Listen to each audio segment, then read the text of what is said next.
اللہ بحمدہ سبحان اللہ العظیم۔ حاضرین کرام، قرآن مجید فرقان حمید کے دوسرے پارے سورۃ البقرہ کی آیت نمبر 183 کی تلاوت کا شرف اس فقیر گناہگار نے اس وقت حاصل کیا ہے۔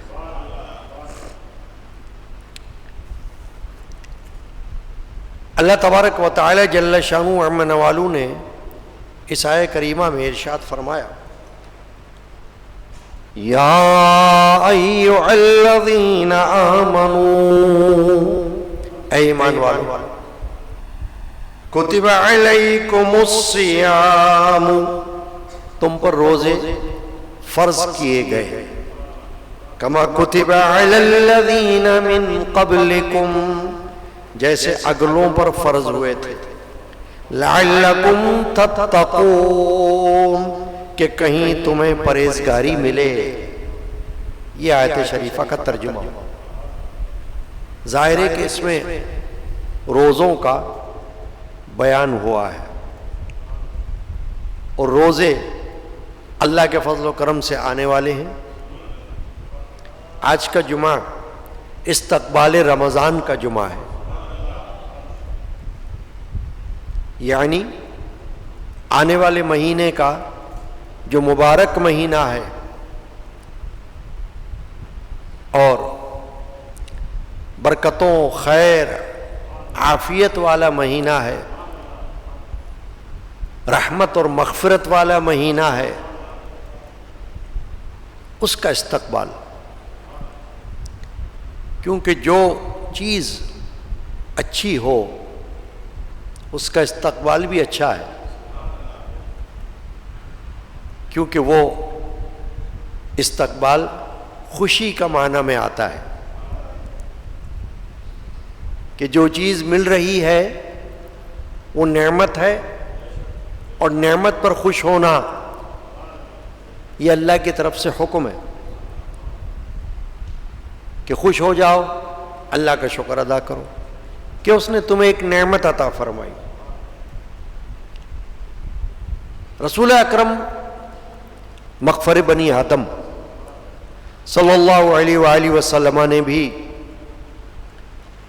ماہ رمضان المبارک کا استقبال فرمایا اور خطبہ ارشاد فرمایا جو آپ سنیں گے۔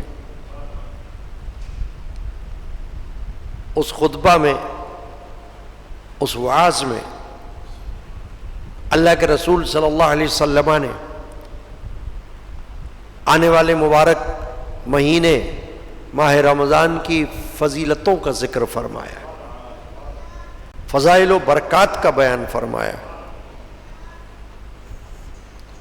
تو اس لیے آج کے جمعہ کا موضوع ہے رسول اکرم صلی اللہ علیہ وسلم کی جانب سے ماہ رمضان کا استقبال۔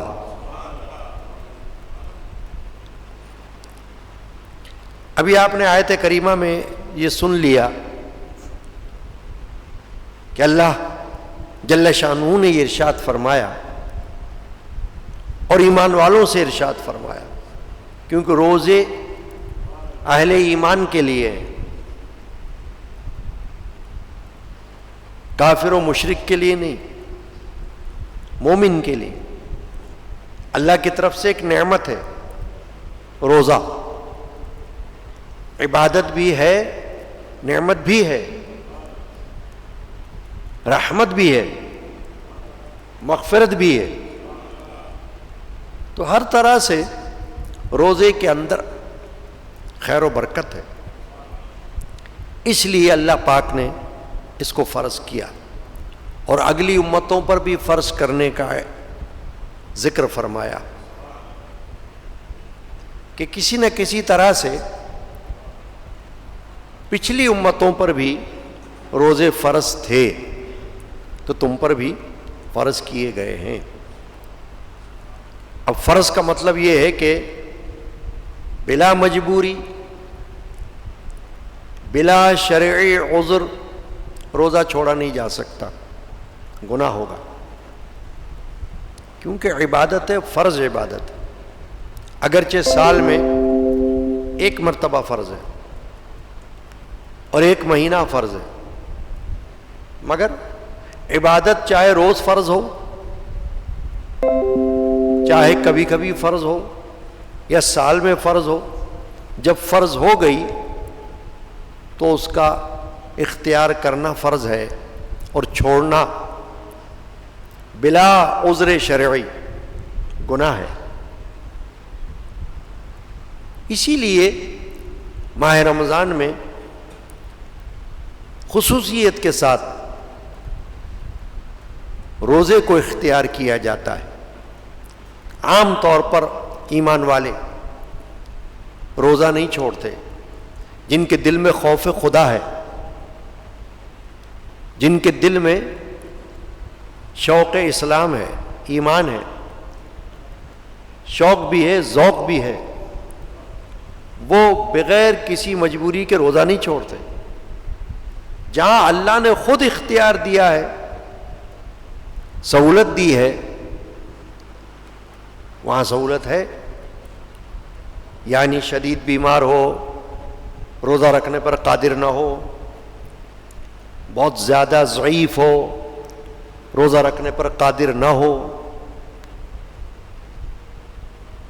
مسافر ہو، اس وقت روزہ رکھنے پر قادر نہ ہو تو وہ اس وقت روزہ چھوڑ سکتا ہے۔ بعد میں اگر اسے قدرت حاصل ہو جائے تو روزہ قضا کرے۔ تو جہاں اللہ تبارک و تعالی نے خود رخصت عطا فرمائی وہاں تو رخصت ہے، اور جہاں نہیں عطا فرمائی وہاں نہیں ہے۔ چنانچہ یہ تو آیت شریفہ میں معلوم ہو رہا ہے کہ آنے والا مہینہ جس کا استقبال ہم سب اس وقت کر رہے ہیں، جمعے کے مبارک دن، وہ مہینہ اللہ ہم سب کو نصیب کرے۔ یہ دعا ہے کہ آنے والا مہینہ اللہ تعالی ہمیں صحت، خیر، عافیت، عقیدت، محبت کے ساتھ نصیب فرمائے، آمین۔ اب جو میں نے عرض کیا تھا کہ نبی اکرم مغفر بنی آدم صلی اللہ تعالی علیہ وآلہ وسلم نے بھی اس مہینے کا کہ جو آنے والا ہے استقبال فرمایا۔ تو اس میں ایک حدیث پاک ہمیں ملتی ہے، اور اس حدیث پاک میں اللہ کے رسول صلی اللہ تعالی علیہ وآلہ وسلم نے ماہ رمضان کے فضائل بیان فرمائے۔ اس میں روزے کے بھی فضائل آ گئے ہیں، روزہ افطار کے بھی فضائل آ گئے ہیں، بڑی رات کے بھی فضائل آ گئے ہیں، سب کچھ حضور نے بیان فرما دیا۔ یہ حدیث مشہور صحابی حضرت سلمان فارسی رضی اللہ تعالی عنہ سے منقول ہے۔ سلمان فارسی وہ صحابی ہیں کہ اسلام سے قبل یہ آتش پرست تھے، مجوسی تھے۔ اللہ تبارک و تعالی نے انہیں اسلام اور ایمان کی نعمت عطا فرمائی۔ یہ بڑا فضل ہوتا ہے اللہ کا کسی پر کہ کوئی غیر مسلم ہو اور اللہ تعالیٰ اسے مسلمان بنا دے، تو یہ اللہ کا اس پر کرم ہے۔ صدق دل سے اگر وہ کلمہ پڑھ لے اور داخل اسلام ہو جائے تو وہ فضیلت والا ہو جاتا ہے، اس پر اللہ کی رحمت نازل ہوتی ہے۔ چنانچہ حضرت سلمان فارسی رضی اللہ تعالی عنہ آتش پرست تھے، زرتشتی مذہب کے ماننے والے تھے، آگ کی پوجا کرنے والے تھے، مگر اللہ تبارک و تعالی نے جب ان پر رحمت اور فضل فرمایا تو انہوں نے اس مجوسیت سے توبہ کر کے اور دین اسلام قبول کر لیا، مسلمان ہو گئے، مومن بن گئے، اور صرف مومن ہی نہیں ہوئے، صحابی بن گئے۔ کیونکہ ایک تو ہوتا ہے عام مومن ہمارے جیسا، مگر ایک وہ ہے جس کو اللہ تعالیٰ نے ایمان بھی دیا اور صحابیت کا شرف بھی دے دیا، یعنی صحابی بنا دیا، رسول اللہ صلی اللہ علیہ وسلم کی زیارت کا شرف عطا کر دیا۔ کتنی بڑی بات، اللہ کے نبی کو دیکھ لینا، اللہ کے رسول کو دیکھ لینا ایمان کی حالت میں، کوئی کم مرتبہ تو نہیں۔ اس مرتبے نے صحابہ کو غیر صحابہ سے افضل کر دیا۔ غیر صحابی کوئی کتنا ہی پرہیزگار ہو، کتنا ہی ولی ہو، کچھ بھی ہو، مگر صحابی کا ہم پلہ نہیں ہو سکتا، صحابی کا درجہ اسے نہیں ملتا۔ اسی وجہ سے کہ صحابیت ایسا شرف ہے جو اللہ کے فضل و کرم سے ملا۔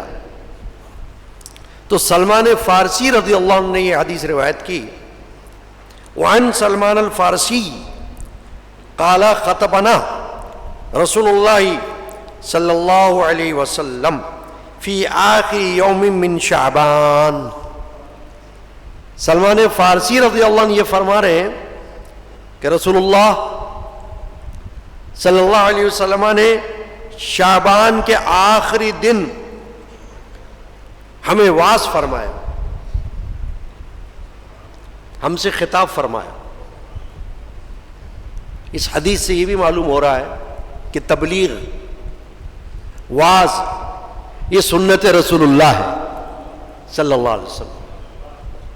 کوئی واعظ کرے، کوئی خطبہ دے، کوئی درس دے، کوئی دین کی باتیں بتائے، یہ سنت رسول اللہ ہے صلی اللہ علیہ وسلم، مسنون عمل ہے۔ جو حدیث سے معلوم ہو رہا ہے کہ سلمان فارسی صحابی رسول رضی اللہ تعالی عنہ یہ فرما رہے ہیں کہ اللہ کے رسول صلی اللہ علیہ وسلم نے ماہ شعبان کے آخری دن ہمارے درمیان واعظ فرمایا، خطبہ دیا۔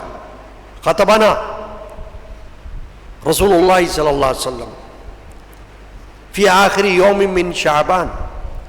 تو جب شعبان کے آخری دن حضور نے یہ خطبہ دیا، یہ واعظ فرمایا، تو اس کا مطلب یہ ہوا کہ یہ استقبال رمضان ہو گیا،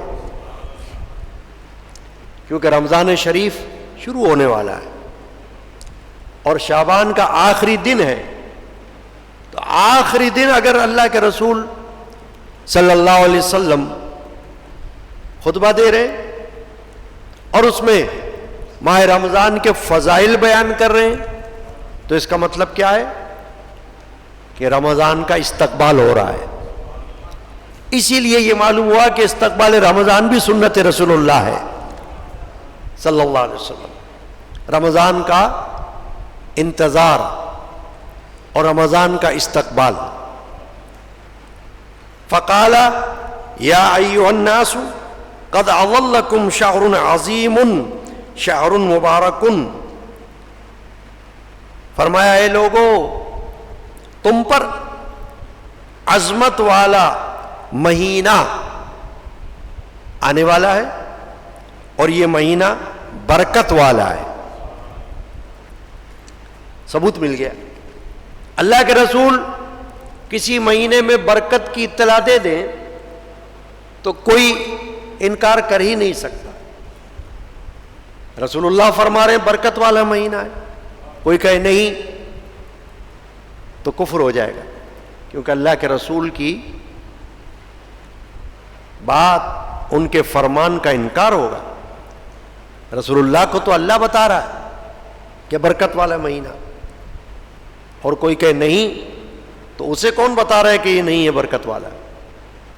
اللہ کا نبی، اللہ کا رسول تو اللہ سے علم حاصل کرتا ہے، اللہ کی طرف سے اس پر وحی آتی ہے، اللہ اس کے دل میں ڈالتا ہے، اور وہ اپنی امت کو بتاتا ہے۔ تو اللہ کے رسول نے یہ بتایا کہ قد اضلکم شہر عظیم، عظمت والا مہینہ۔ دیکھیں ویسے تو سارے مہینے اللہ کے ہیں، 12 مہینے سال کے سب اللہ کے ہیں، اور ہر مہینے میں کوئی نہ کوئی بات فضیلت والی ہوتی ہے اور ہوئی، مگر یہ اللہ کا کرم فضل ہے کہ کسی مہینے کو بہت زیادہ فضیلتیں مل گئیں۔ اب ماہ رمضان کو اللہ تبارک و تعالی نے ایک سے زیادہ فضیلتیں عطا فرمائی، ایک نہیں، ایک سے زیادہ۔ ہر انسان مسلمان اس کا مشاہدہ کر لیتا ہے، جب رمضان کا مہینہ آتا ہے نا تو پتہ چل جاتا ہے کہ ہاں اس میں بڑی برکتیں ہیں، ہر قسم سے برکتیں۔ تو فرمایا عظمت والا مہینہ تم پر آ رہا ہے اور مبارک مہینہ آ رہا ہے، برکت والا۔ شہر فیہ لیلۃ خیر من الف شہر، فرمایا کہ ایسا مہینہ کہ جس کی ایک رات ایسی ہے جو 1000 مہینوں سے بڑھ کر ہے، ایک رات 1000 مہینوں سے بہتر۔ اب بتاؤ آپ، پورے مہینے میں صرف ایک رات ہی ایسی ہے جو 1000 مہینوں کے مقابلے میں ہے۔ 1000 مہینے کس کو کہتے ہیں؟ ایک رات اس کا مقابلہ کر رہی ہے 1000 مہینوں کا، فضیلت میں، افضلیت میں، کہ 1000 مہینے اس کے پائے کے نہیں۔ وہ رات کون سی ہے؟ فرمایا کہ 1000 مہینے سے بڑھ کر، اشارہ کس طرف کیا؟ لیلۃ القدر، شب قدر۔ ہم جانتے ہیں سب، قرآن مجید میں سورۃ القدر آخری پارہ میں موجود ہے، اِنَّا أَنزَلْنَاهُ فِي لَيْلَةِ الْقَدْرِ وَمَا أَدْرَاكَ مَا لَيْلَةُ الْقَدْرِ لَيْلَةُ الْقَدْرِ خَيْرٌ مِّنْ أَلْفِ شَهْرٍ تَنَزَّلُ الْمَلَائِكَةُ وَالرُّوحُ فِيهَا بِإِذْنِ رَبِّهِم مِّن كُلِّ أَمْرٍ سَلَامٌ هِيَ حَتَّى مَطْلَعِ الْفَجْرِ۔ صدق اللہ العظیم۔ یہ سورہ ہے قرآن مجید کی، اس میں اللہ تعالیٰ نے فرما دیا کہ قرآن بھی لیلۃ القدر میں نازل ہوا، اور لیلۃ القدر جو ہے وہ 1000 مہینوں سے بڑھ کر ہے، اور اس رات کے اندر فرشتے حضرت جبرائیل علیہ السلام کی معیت میں نازل ہوتے ہیں، اور پوری رات اللہ کے بندوں پر رحمتوں کا نزول کرتے رہتے ہیں، یہاں تک کہ فجر ہو جاتی ہے، ان پر سلامتی بھیجتے رہتے ہیں۔ کتنی بڑی بات ہے۔ ہم خاکی مخلوق ہیں، اللہ نے ہمیں پیدا کیا کس سے؟ خاک سے، اور فرشتوں کو پیدا کیا ہے کس سے؟ نور سے۔ وہ نوری مخلوق ہے، مگر نوری مخلوق کی ڈیوٹی لگا دی اللہ پاک نے۔ کیا ڈیوٹی لگائی؟ کہ جو بندے آج کی رات، جس کو ہم لیلۃ القدر کہیں گے، ماہ رمضان کی، اس رات میں عبادت کر رہے ہیں اللہ کی، جاگ کر اللہ کو یاد کر رہے ہیں، جاؤ ان پر رحمت کا میری طرف سے پیغام لے کر جاؤ۔ رحمت کی بشارت لے جاؤ، سلامتی کی بشارت لے جاؤ، اور یہ سلسلہ پوری رات فجر تک جاری رہتا ہے، تو کتنی بڑی فضیلت ہو گئی اس رات کی۔ تو حضور اکرم صلی اللہ علیہ وسلم نے فرمایا کہ وہ رات، مبارک رات، اسی مہینے میں آئے گی، ماہ رمضان میں۔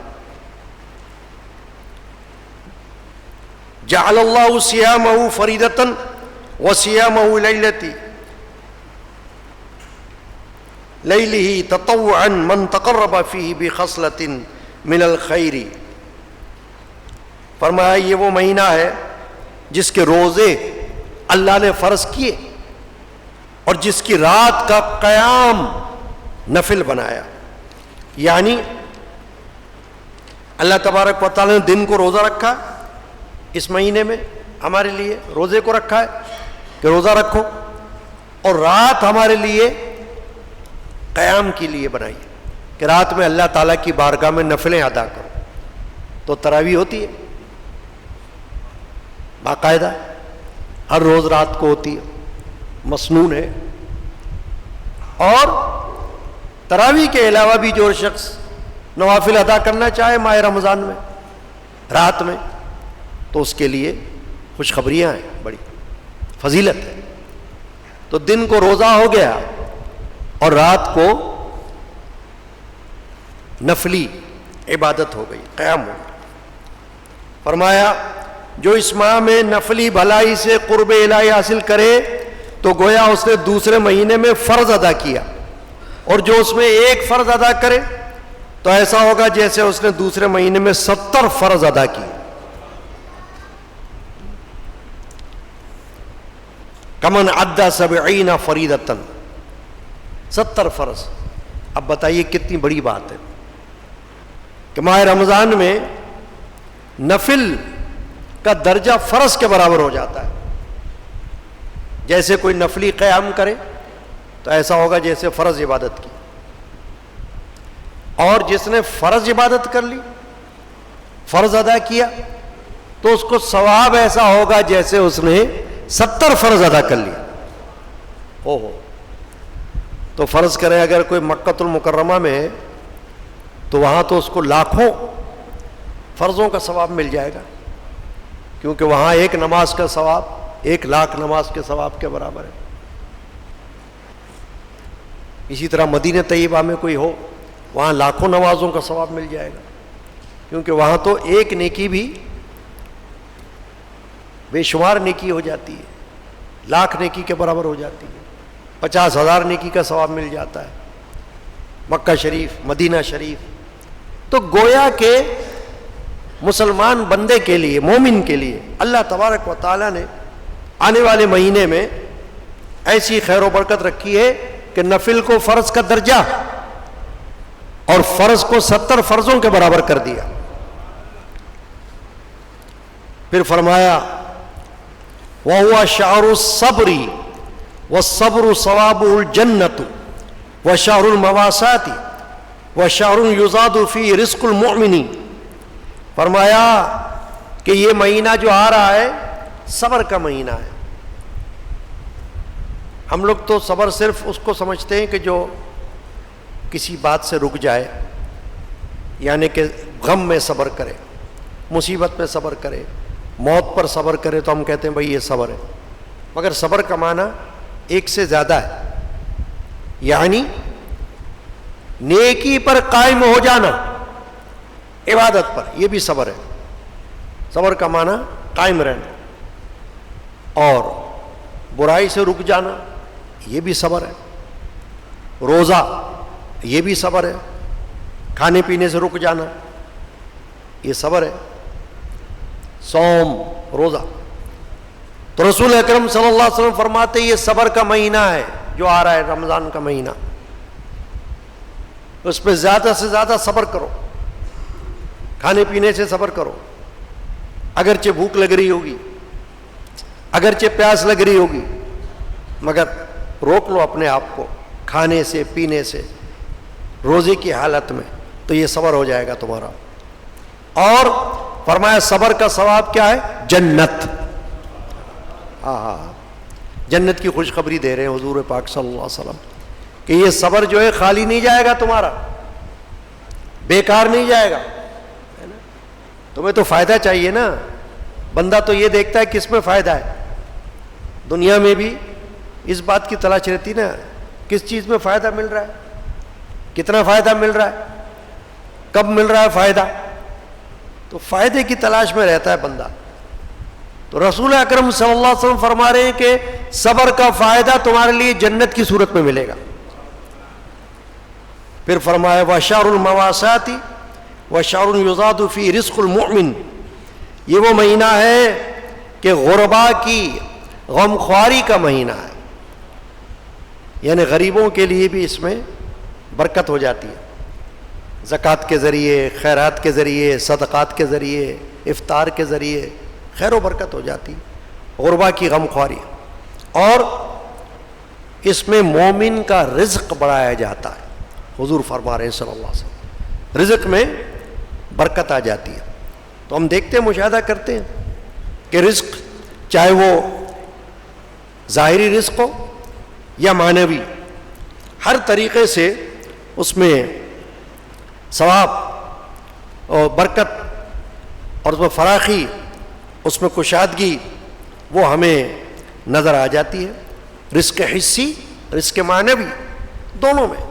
یعنی ایسا لگتا ہے کہ گویا رزق کی بارش ہو رہی ہو، برکت ہو جاتی ہے، فراخی ہو جاتی ہے، اور مختلف اجناس اور مختلف قسم کی غذائیں انسان کو کھانے کو مل جاتی، تو گویا کہ برکت آ جاتی.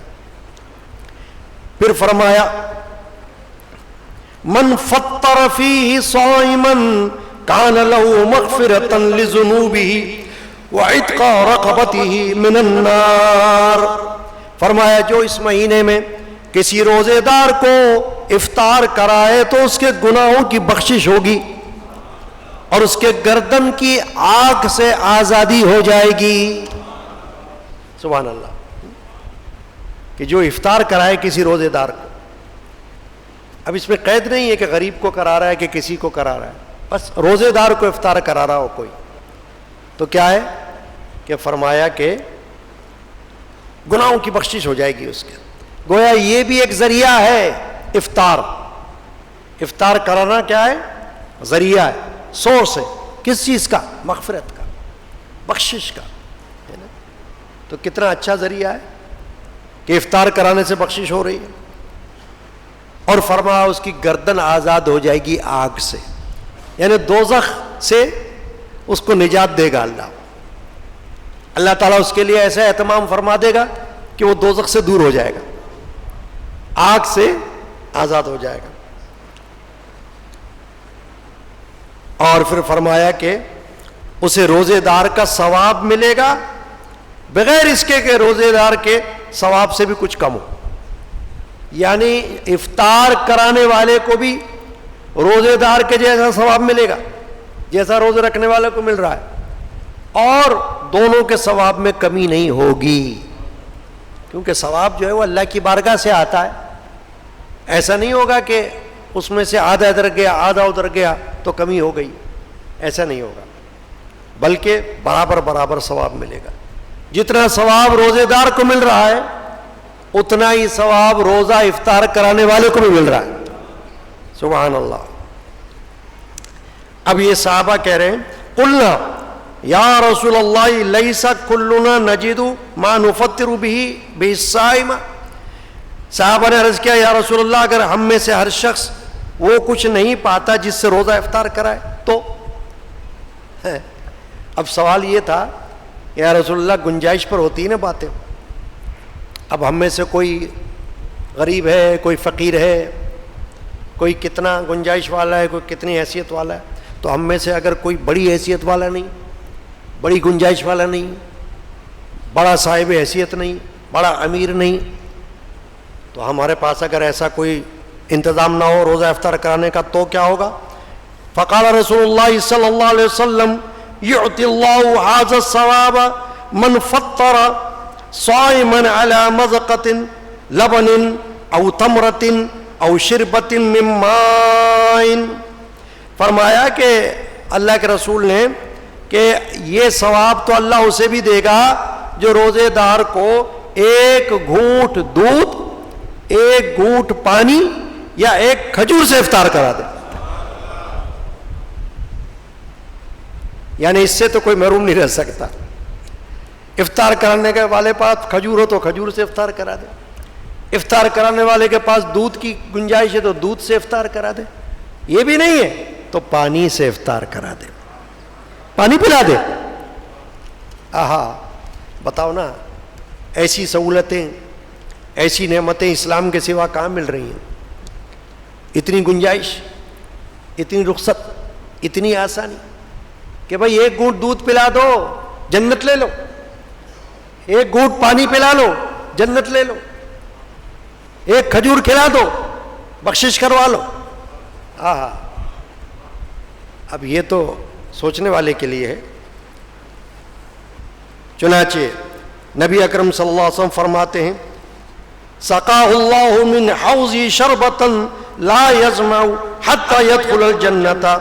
حضور نے فرمایا کہ جو شخص ایسا کرے گا اللہ اسے میرے حوض سے، حوض کوثر جس کو کہتے ہیں نا، جنت میں حوض کوثر ہے، فرمایا میرے حوض سے اسے وہ پانی پلائے گا کہ کبھی پیاسا نہ ہوگا یہاں تک کہ جنت میں داخل ہو جائے. یعنی میدان محشر میں اللہ تعالیٰ حوض کوثر کی ایک لائن کر دے گا، ایک نالی بنا دے گا کہ میدان محشر میں اس کو پانی مل جائے گا وہاں حوض کوثر سے. کس کو؟ روزہ افطار کرانے والے کو، جو روزہ افطار کرا رہا ہے کسی کو کہ لو پی لو پانی. پھر فرمایا وَهُوَ شَهْرٌ أَوَّلُهُ رَحْمَةٌ وَأَوْسَطُهُ مَغْفِرَةً وَآخِرُهُ عِتْقٌ مِّنَ النَّارِ. فرمایا یہ وہ مہینہ ہے کہ جس کا پہلا عشرہ رحمت، درمیانہ مغفرت، اور جو آخری عشرہ ہے وہ آگ سے آزادی والا عشرہ ہے. یہ ہے حدیث پاک جو میں نے ابھی پڑھی.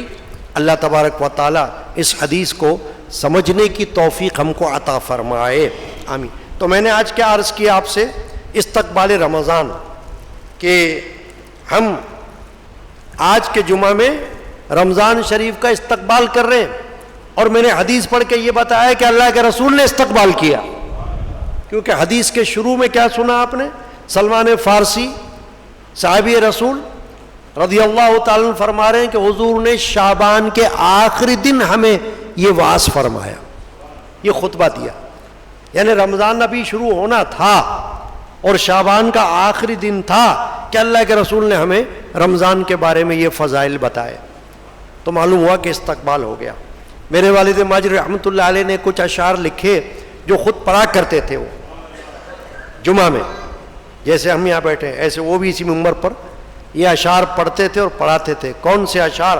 یہ استقبال رمضان کا مبارک ہو، مبارک ہو، یہ استقبال رمضان کا مبارک، رخ اجلال رمضان کا مبارک ہو، مبارک ہو، رخ اجلال رمضان کا مبارک ہو. ادب ہو روزے داروں کا، فرائض والے پیاروں کا، در افضال رمضان کا مبارک ہو، مبارک ہو، یہ استقبال رمضان کا مبارک ہو، مبارک ہو، رخ اجلال رمضان کا مبارک ہو. دعا ہے قادری علمی رحمت اللہ علیہ، دعا ہے قادری علمی مسلمان کے لیے ابدی، یہ استقبال رمضان کا مبارک ہو، مبارک ہو، رخ اجلال رمضان کا مبارک ہو، مبارک ہو. ماہ رمضان میں آنے والا جمعہ جو ہے پہلا جمعہ ہوگا 2:30 بجے انشاءاللہ بیان شروع ہوگا، تقریر. آپ حضرات کوشش کریں کہ حصول علم کے لیے جلدی آنے کی کوشش کریں، تاکہ اللہ تعالی ہمیں ایسا علم جو ہم نے ابھی سنا اللہ ہم کو ہر جمعہ میں نصیب کرے۔ صلی اللہ تعالی علی محمد وعلی آلہ وصحبہ اجمعین۔